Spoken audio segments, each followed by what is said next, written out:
오해받는다는 것은 슬픈 일입니다. 그것도 특히 가까운 사람에게 오해를 받는다는 것은 매우 가슴 아픈 일입니다. 그런데 여러분, 인간관계 속에서 오해는요, 필연적으로 있는 거예요. 부부 사이에도 오해가 있고, 부모와 자식 사이에도 오해가 있고, 형제와 자매 사이에도 오해가 있고, 이웃과의 관계 속에도 오해가 있고, 교회 안에도 오해가 있고, 성도와 성도 사이에도 오해가 있고, 성도와 목회자 사이에도 오해가 있어요. 오해가 있으면요, 갈등이 생겨요. 갈등이 계속되면 미움이 생겨요.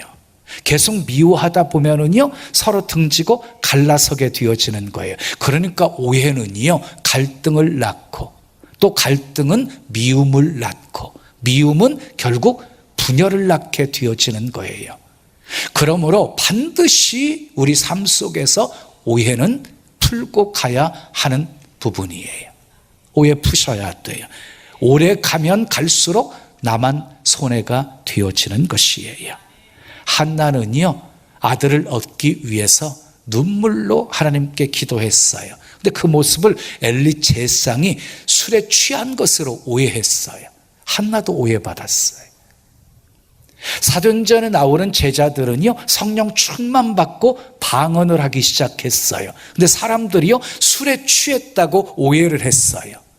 예수님도 수많은 사람들에게 오해를 받았습니다. 나다나엘이 나사렛에서 무슨 선한 것이 나겠느냐고 오해했습니다. 공회원들이 예수님을 가리켜서 먹기를 탐하고 포도주를 즐기고 죄인과 세리를 친구라고 오해를 했어요. 자, 바리새인들이요, 예수님이 눈멀고 벙어리 된 자를 고쳐주었을 때 귀신의 왕 바알세불의 힘을 입어서 고쳤다고 오해를 했어요. 결국 예수님은 오해 때문에 십자가에서 죽으셨습니다. 자, 오해가 사람 잡는다는 말이 있어요. 오해가 사람 잡는다.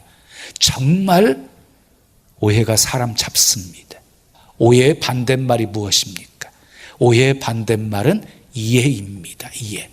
사람들은요, 오해하는 사람 때문에 상처받고 이해해 주는 사람들 때문에 위로를 받습니다.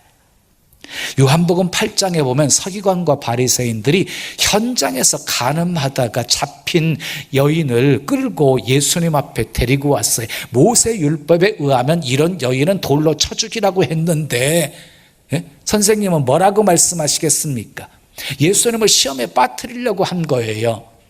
자, 예수님이 말씀하셨어요. 너희 중에 죄 없는 자가 돌로 치라.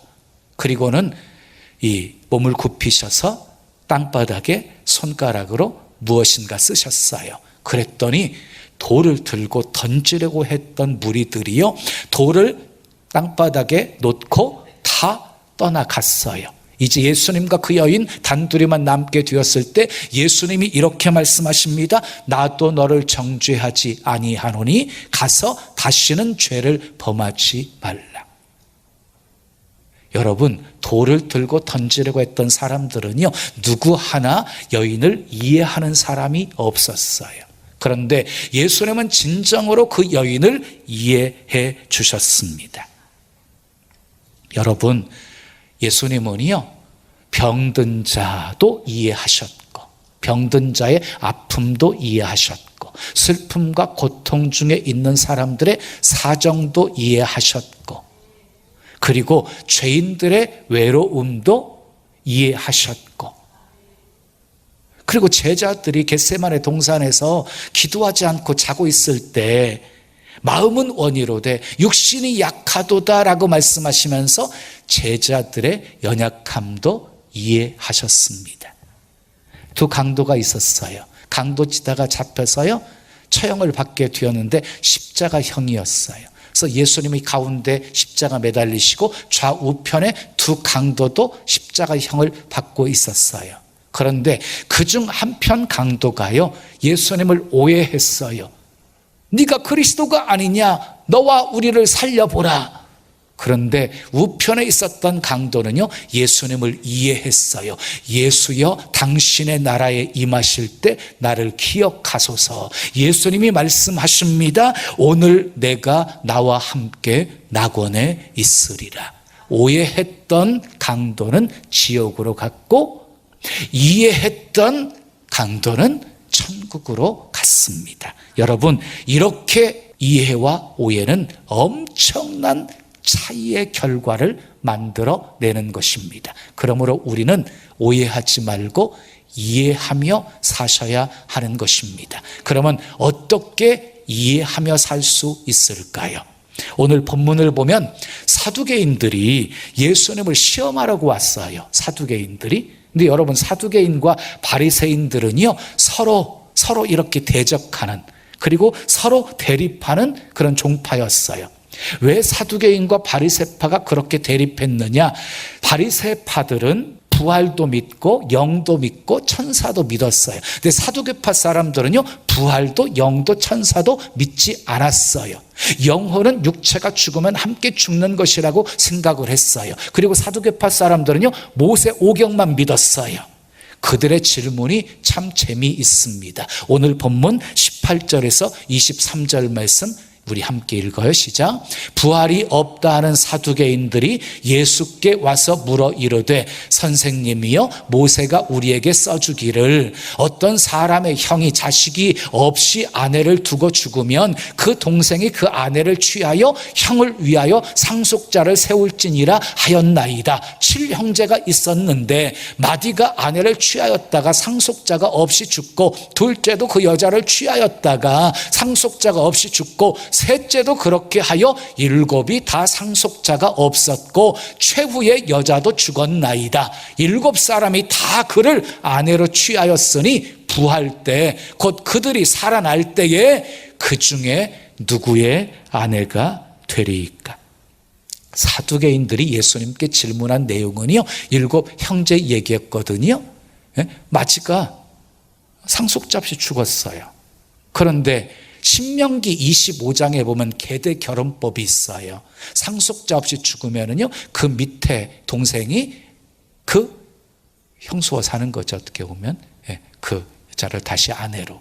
그런데 7 형제가 다 상속자가 없이 죽은 거예요. 그러니까 결국 이 여자는요, 7 남편을 두었던 거예요. 그럼 나중에 부활했을 때 이 여자는 누구의 아내가 되겠느냐, 이렇게 질문한 거예요. 예수님이 말씀하셨습니다. 24절 말씀 함께 읽어요. 시작. 예수께서 이르시되 너희가 성경도 하나님의 능력도 알지 못함으로 오해함이 아니냐. 한마디로 오해라고 말씀하고 있어요. 오해다. 또 27절 말씀을 보면은요, 너희가 크게 오해하였도다 라고 말씀하셨어요. 그러면 왜 사두개파 사람들이 오해를 했을까요? 오해한 원인이 무엇인지 알아야 오해를 이해로 바꿀 수 있기에 오해한 원인을 살펴보겠습니다. 첫째, 따라하겠습니다. 알지 못해서 오해합니다. 본문 24절 말씀 다시 읽어요. 시작. 예수께서 이르시되 너희가 성경도 하나님의 능력도 알지 못함으로 오해함이 아니냐. 사두개파 사람들이 오해한 것은 성경도 잘 모르고 하나님의 능력도 모르기에 오해했다는 것입니다. 성경도 모르고 하나님의 능력도 모르는 사람이 이성으로 판단을 했으니 어떻게 부활을 이해할 수가 있었겠습니까? 그래서 오해한 것입니다. 하나님이 하신 모든 일들이 다 그렇습니다. 성경 창세기 1장 1절은 이렇게 시작합니다. 태초에 하나님이 천지를 창조하시니라. 말씀으로 창조하셨습니다. 하나님이 태양도 멈추게 하셨습니다. 그리고 죽은 자도 살리셨습니다. 여러분, 인간의 이성으로 판단하면 그 사건들이, 그 사실들이 이해가 되겠습니까? 그러니까 성경도 모르고 하나님의 능력도 모르면 성경에 나오는 수많은 이적들을 이해할 수가 없는 것이지요. 이어지는 25절 말씀 함께 읽어요. 시작. 사람이 죽은 자 가운데서 살아날 때에는 장가도 아니 가고 시집도 아니 가고 하늘에 있는 천사들과 같으니라 그랬어요. 여러분 23절을 보면 사두개파 사람들은요, 부활 후에 시집도 가고 장가도 가는 것처럼 생각했어요. 그래서 부활 후에 이 여자는 7사람 누구의 아내가 되게 이렇게 물은 거예요. 알지 못해서 오해한 것이에요. 여러분 기억하십시오. 부활 후의 삶은 이 세상의 연장이 아닙니다. 지금 살고 있는 부부와 천국에서도 부부로 사는 게 아닙니다. 속으로 좋아하는 사람들이 있네. 천국에서도 같이 살 끔찍해. 뭐 이런 사람이 있는 것 같아. 천국에서는요, 부활한 후의 삶은요, 시집도 안 가고 장가도 안 간다. 하늘의 천사와 같다. 이렇게 말씀하고 있어요.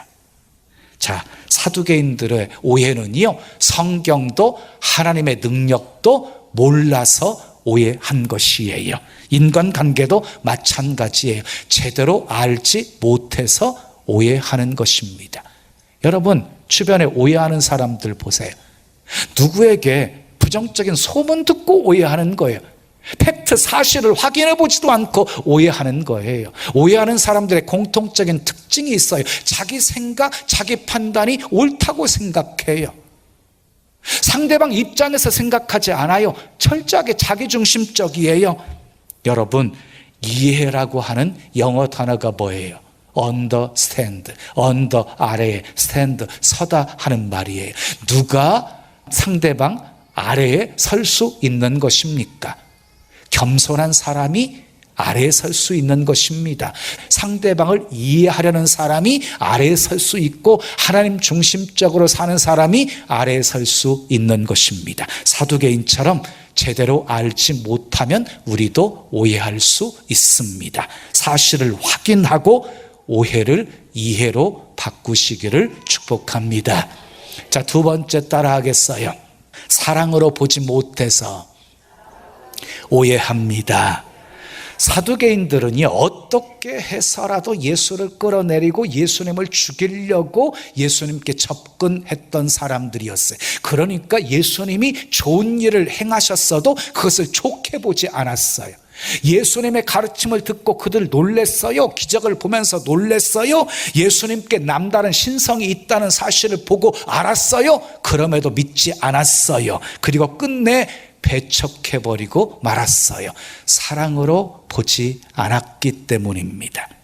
우리는 사랑의 안경을 쓰고 사람들을 볼 수 있어야 합니다. 막달라 마리아는 7 귀신 들린 여자였어요. 7 귀신 들렸으니 사람들이 얼마나 그를 무시하고 그리고 깔보았겠습니까? 그런데 예수님은요, 그녀를 사랑의 눈으로 보았습니다. 그리고 고쳐주셨습니다. 예수님이 십자가상에서 운명하실 때 끝까지 십자가 밑에 앉아 울었던 여인이 막달라 마리아였어요. 예수님의 무덤에 가장 먼저 찾아간 여인 중에 한 사람이 막달라 마리아였어요. 예수님의 부활 소식을 제일 먼저 전한 여인이 막달라 마리아였어요. 우리는 사실만 보면 오해할 수 있습니다. 그러나 사랑으로 보면 어떤 것도 이해할 수 있습니다. 창세기 9장을 보면 노아가 홍수 심판 후에 실수를 해요. 포도주를 잔뜩 마시고 취해가지고 벌거벗은 채로 잠을 잤어요. 그것을 함이 보고요, 아버지를 여기저기 다니면서 흉보았어요. 함에게는 아버지에 대한 사랑이 없었어요. 그런데 셈과 야벳은 아버지를 사랑했어요. 그 부끄러운 모습 보지 않게 해서 뒷걸음질 쳐가지고 그 부끄러운 허물을 덮어드렸어요. 여러분, 덮다라는 말은요, 이해라는 말과 상충되어지는 말이에요. 여러분, 사랑하면 이해하게 되어져요. 근데 미워하잖아요. 그러면 이해할 수 있는 것도 오해하게 되어지는 것이에요. 그래서 성경은요, 사랑은 허다한 허물을 덮느니라, 사랑은 허다한 허물을 덮느니라 라고 말씀하신 것입니다. 그러므로 사실보다 중요한 것은 사실을 보는 눈입니다. 사실을 보는 눈. 사랑은 여러분, 사랑의 눈으로 보십시오. 그리고 이해하는 사람이 되시기를 축복합니다. 세 번째 따라하겠어요. 영적인 눈이 어두워서 오해합니다. 사두개인들은 영적인 눈이 어두워서요, 부활도 믿지 못했어요. 예수님이 메시아라는 사실도 알지 못했어요. 여러분, 왜 세상 사람들이 기독교를 함부로 비난하는지 아십니까? 성경도 모르고 하나님의 능력도 모르고 우리가 믿는 신앙을 모르기 때문입니다. 영적인 눈이 어두워서 오해하고 있는 것입니다. 세상 사람들이 어떻게 교회를 알고 신앙생활을 이해할 수 있겠습니까? 세상 사람들이 어떻게 우리의 헌금생활, 봉사생활을 이해할 수 있으며 어떻게 영적인 일을, 하늘의 일을, 그리고 신비한 영역을 이해할 수가 있겠습니까? 모르면 모른다고 해야 되는데 이해할 수 없다고 부정하고 비난하는 것입니다. 기독교를 비난하는 사람들이요, 기독교 하면 떠오르는 단어 독선, 편협, 이런 단어를 들먹이지요. 예수 믿는 사람들 지질밖에 모른다고 그렇지요. 왜 그런 소리 듣는 줄 아십니까? 여러분, 우리 기독교는 다른 종교를 인정합니다. 다른 종교의 좋은 점 인정합니다. 근데 다른 종교의 구원이 있다는 거 인정하지 않습니다. 왜? 구원 얻을 다른 이름을 우리에게 주신 일이 없기 때문입니다. 구원 얻을 수 있는 유일한 이름은 예수밖에 없기 때문입니다. 아멘. 그래서 다른 종교의 구원이 없다라고 말하는 거예요.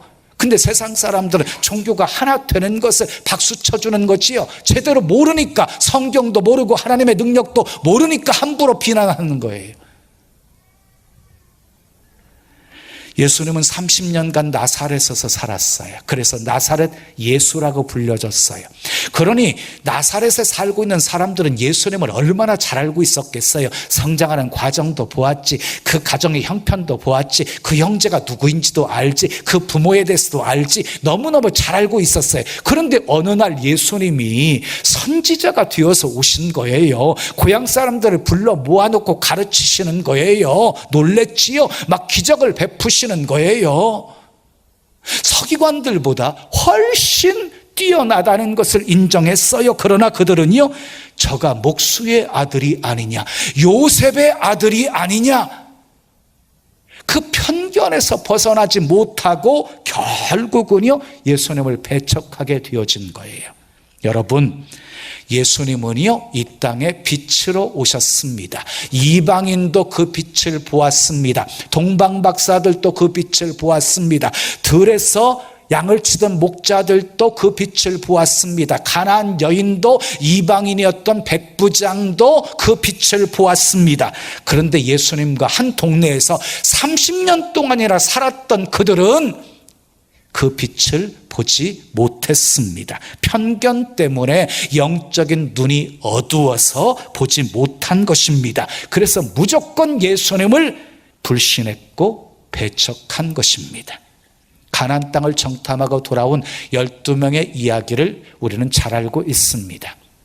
똑같은 시간에 똑같은 지역을 정탐한 다음에 돌아와서 보고했는데 그들의 보고는 극과 극이었습니다. 10명은 부정적인 보고를 합니다. 불가능을 얘기합니다. 그곳에 살고 있는 사람들과 비교하면 우리는 메뚜기와 같아서 결코 이길 수 없다라고 말합니다. 그들은요, 광야에서 하나님이 행하신 놀라운 기적들을 수없이 체험했음에도 불구하고 전혀 하나님의 기적을 기대하지 않고 있습니다. 그런데 안타깝게도 이스라엘 백성들은 부정적인 10명의 보고에 영향을 받아가지고 밤새도록 통곡하고 원망합니다. 하나님이 진노하셔서 20세 이상 되는 사람들 광야로 돌리셔서 다 죽고 광야에서 장사 지내게 만드십니다. 이렇게 영적인 눈이 어두우면 실족하게 되는 것입니다. 근데 여호수아 갈렙은 달랐습니다. 남이 보지 못하는 것을 영적인 눈으로 보았습니다. 하나님의 인도하심을 보았습니다. 하나님이 함께 하심을 보았습니다. 그래서 그들은 우리의 밥이다, 하나님이 우리와 함께 하시니 올라가자, 능히 이길 수 있다 라고 외친 것입니다. 결국 가나안은 이 두 사람 때문에 들어가게 된 것입니다. 아람 나라 군대 장관 나아만은요, 아주 크고 존귀한 사람이었습니다. 행복할 수 있는 모든 조건을 다 가지고 있는 사람이었습니다. 근데 그에게 약점 하나가 있었어요. 납병 환자였어요. 당시 납병은요, 사형 선고 받은 것과 같았어요. 기적만이 희망이었어요. 그런데 어느 날 이스라엘에서 잡아온 계집종에게서 엘리사를 소개받게 되어집니다. 눈이 번쩍 띄었어요. 왕에게 찾아가서 허락을 받고 이스라엘로 출발합니다. 근데 엘리사를 찾아온 나아만 장군에게 또 다른 위기가 찾아오게 되어집니다. 오해 때문이었습니다. 엘리사가 자기를 환영하면서 달려와가지고 자기 아픈 당체에 손 얹고 흔들면서 나병을 고쳐줄 거라고 생각했는데 코빼기도 보이지 않고 요단강에 몸을 7번 씻으라고 하는 것에 너무너무 화가 났습니다. 분노하면서 고국으로 돌아가려고 합니다. 보세요. 나만 장군이 돌아가려고 했던 것은 메신저 때문이었어요. 엘리사의 행동 때문이었어요. 나만의 오해는요, 메시지보다도 메신저가 더 중요하다고 생각한 것이었어요. 하마터면 오해를 극복하지 못하고 나병 치유받을 기회를 놓쳐버릴 뻔했어요. 여러분, 메시지가 중요합니까? 메신저가 중요합니까?